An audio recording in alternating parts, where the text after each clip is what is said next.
अंदर की चुप्पी जब चीखने लगे और बाहर की भीड़ भी आपको सहारा ना दे पाए, तब समझ लीजिए कि कोई अदृश्य शक्ति आपको भीतर की ओर धकेल रही है। जीवन यूं ही नहीं हिलता। अस्तित्व बिना कारण आपकी नींव नहीं नहीं मिला, लेकिन जीवन ने उसे खाली समय दिया।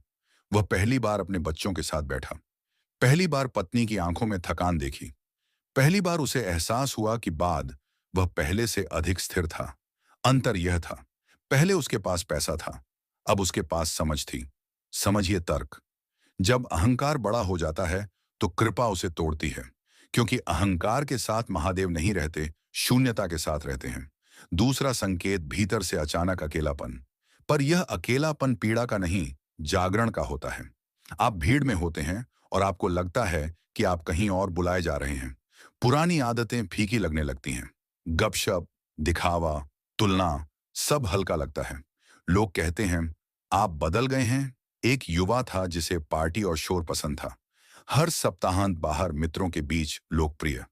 पर एक घटना ने उसे हिला दिया। एक रात देर से लौटते समय उसने सड़क किनारे एक वृद्ध को ठंड में कांपते देखा। सब लोग गुजर गए, वह भी आगे बढ़ गया। पर कुछ कदम बाद भीतर से आवाज आई, रुकिए। वह लौटा। उस वृद्ध को घर नहीं ले जा सका, पर चाय पिलाई, कंबल दिया। उस रात पहली बार उसे नींद नहीं आई। उसे लगा, मैं इतने वर्षों से क्या कर रहा था। धीरे धीरे उसके मित्र बदले, उसकी प्राथमिकताएं बदली। उसे शांति मिलने लगी सेवा में। लोग बोले, तुम पहले जैसे नहीं रहे। और यही संकेत है। जब भीतर करुणा जागती है तो समझिए कि शिवत्व छू रहा है। महादेव का अर्थ है जो अंधकार को निगल जाए। जब आप दूसरों के दुख को देखकर पिघलने लगते हैं, तब भीतर का अंधकार कम होने लगता है। तीसरा संकेत, संकट में भी एक अनजाना धैर्य। ध्यान से समझिए, परिस्थिति नहीं बदली, पर आपकी प्रतिक्रिया बदल गई। पहले छोटी बात पर क्रोध आता था, अब आप ठहर जाते हैं। पहले अपमान पर तुरंत जवाब देते थे, अब मुस्कुरा देते हैं। यह दबाव नहीं, परिपक्वता है। एक परिवार पर अचानक बड़ा आर्थिक संकट आया। कर्ज, बीमारी, रिश्तों में तनाव। सबको लगा कि घर का मुखिया टूट जाएगा। पर उसने एक दिन सबको बैठाकर कहा, घबराइए मत, यह समय भी जाएगा। उसने योजना बनाई, खर्च घटाए, स्वयं अतिरिक्त काम किया। रात में चुपचाप रोया, पर दिन में स्थिर रहा। धीरे धीरे स्थिति सुधरी।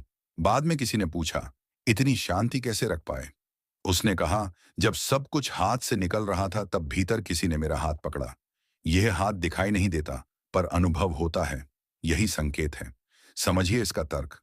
जब महादेव साथ होते हैं तो वे समस्या नहीं हटाते, आपको समस्या से बड़ा बना देते हैं। यदि परीक्षा ही ना हो तो शक्ति कैसे प्रकट होगी? और चौथा संकेत तब जन्म लेता है जब बार बार जीवन आपको एक दिशा में धकेलता है। आप टालते हैं पर संदेश लौट आता है। कभी किसी संत के वचन में, कभी किसी स्वप्न में, कभी अचानक हुई घटना में।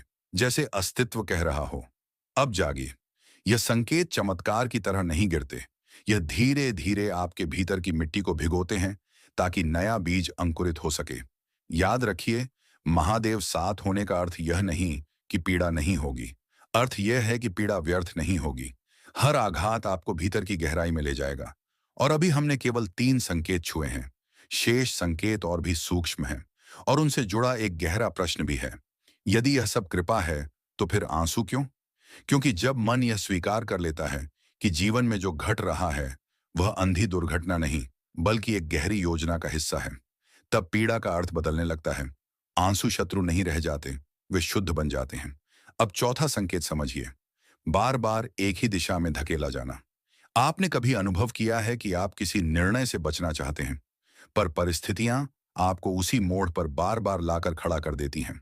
आप सोचते हैं यह संयोग है, पर संयोग इतनी जिद नहीं करता। एक व्यक्ति वर्षों से एक ऐसे संबंध में था जो उसे भीतर से तोड़ रहा था।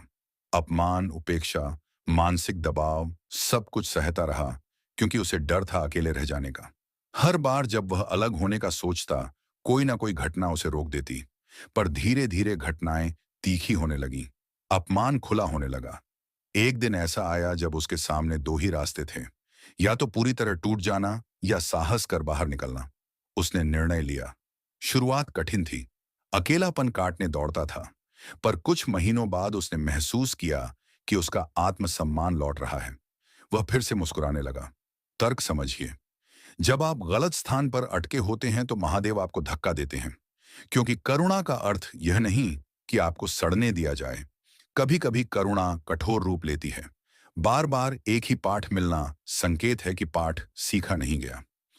पांचवा संकेत, भीतर करुणा और सत्य के प्रति निष्ठा का जागना, भले ही उससे आपका नुकसान क्यों ना हो। पहले आप सुविधा देखते थे, अब आप सत्य देखते हैं। पहले आप लाभ सोचते थे, अब आप न्याय सोचते हैं। यह बदलाव अचानक नहीं आता, यह भीतर के स्पर्श से आता है। एक युवक को कार्यालय में एक बड़ा अवसर मिला। शर्त केवल इतनी थी कि उसे एक गलत दस्तावेज पर हस्ताक्षर करने थे। सबने कहा, यह तो सामान्य बात है, आगे बढ़ो। वह रात भर सो नहीं पाया। भीतर एक बेचैनी थी। उसे लगा जैसे कोई कह रहा हो, आप यह नहीं है। उसने मना कर दिया। अवसर गया। कुछ लोगों ने उसका मजाक उड़ाया, पर कुछ समय बाद वही संस्था घोटाले में फंसी। जिन लोगों ने हस्ताक्षर किए थे वे संकट में आ गए। वह युवक बच गया। यह चमत्कार नहीं था, यह भीतर की चेतावनी थी। जब महादेव साथ होते हैं तो वे पहले विवेक जगाते हैं, और विवेक आपको ऐसे निर्णय लेने की शक्ति देता है जो तत्काल लाभ के विरुद्ध हो, पर दीर्घ काल में आपकी आत्मा को सुरक्षित रखें। अब उस गहरे प्रश्न पर आते हैं। यदि महादेव साथ हैं तो फिर पीड़ा क्यों? ध्यान से उसने बाद में स्वीकार किया, यदि वह समय ना आता तो मैं कभी इतनी गहरी ना बनती। ये समझिए, महादेव साथ हो तो वे आपको केवल बचाते नहीं, आपको रूपांतरित करते हैं। इन 5 संकेतों को जोड़कर देखिए। जीवन का अचानक हिलना, भीतर का जागरण और अलगाव, संकट में धैर्य, बार बार एक ही दिशा में धकेला जाना, करुणा और विवेक का विस्तार। यदि यह आपके जीवन में घट रहे हैं तो आप अकेले नहीं हैं, पर सावधान रहिए। संकेत पहचानना पर्याप्त नहीं, उन्हें स्वीकार करना आवश्यक है। यदि आप पुराने ढर्रे पर लौट जाएंगे तो संकेत और कठोर हो जाएंगे, क्योंकि अस्तित्व अधूरी जागृति को पसंद नहीं करता। महादेव का साथ फूलों की सेज नहीं है, यह अग्नि का मार्ग है, पर जो इस अग्नि से गुजरता है वही निखरता है। और अब शेष है सबसे महत्वपूर्ण बात, इन संकेतों के साथ आपको क्या करना है, कैसे स्वयं को उस कृपा के योग्य बनाए रखना है, और वह अंतिम सत्य जो सबको जोड़ देता है, क्योंकि संकेतों को पहचान लेना आधा मार्ग है, पर उनके साथ चलना पूर्ण साधना है। यदि आपने अपने जीवन में वे 5 संकेत महसूस किए हैं, तो अब प्रश्न यह नहीं कि महादेव साथ हैं या नहीं, प्रश्न यह है कि आप उस साथ के योग्य बने रह पा रहे हैं या नहीं। ध्यान से समझिए।